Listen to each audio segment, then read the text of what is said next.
Chairman. Thank you, Senator Cohen. Senator Kennedy. Professor Sood, as I understand it, 80% of the PBM market is controlled by three companies, three PBMs, that are vertically integrated. Is that right? That is correct. Does your research show that the prices that consumers pay are higher than they would be if those companies were not vertically integrated? So my research on Medicare Part D, Give me an answer. partially. What do you mean partially? They're either higher or they're lower. There's So no such thing as a partial price. what I find is that Medicare Part D premiums are higher as a result of vertical integration. Okay. Well, then why don't we, I'm all for transparency, Mr. Chairman, I want to say that. But why don't we skip the foreplay and go right to the sex and outlaw vertical integration for Part D? Would you accept an amendment to your bill like that? I don't want to answer that question right now because I want to study that. Would you support that, Mr. Scott? Let me just guess what your answer is. No, sir, and I can explain why. No, you speak Sanskrit. I mean, I'm sorry. You know, you're good at it, and I know your job is to protect the PBMs. And I might tell us I don't think PBMs are the only ones at fault, but you don't have unclean hands. Professor Sood, you say PBMs ought to be fiduciaries. To whom?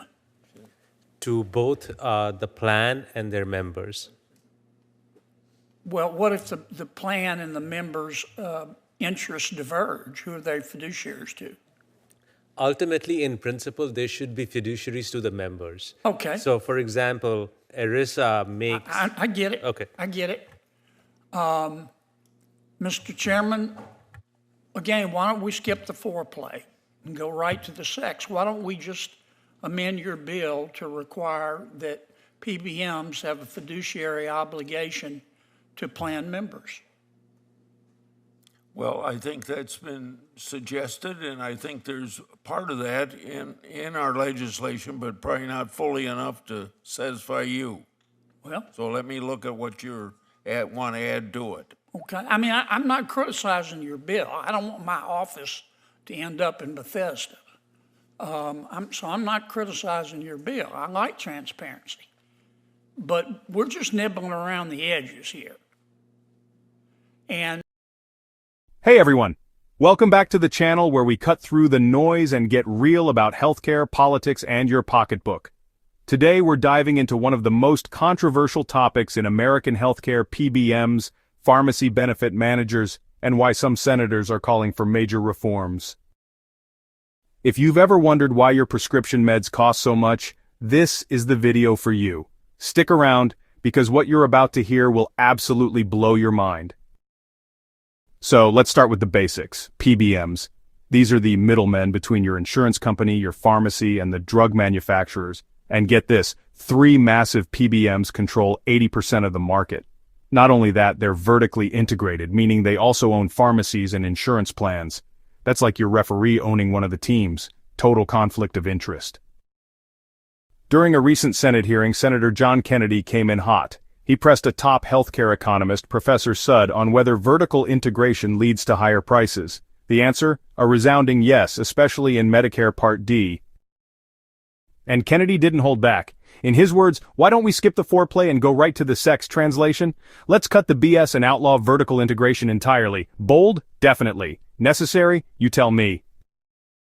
Another bombshell. Should PBMs legally be fiduciaries required to act in the best interest of patients, not profits?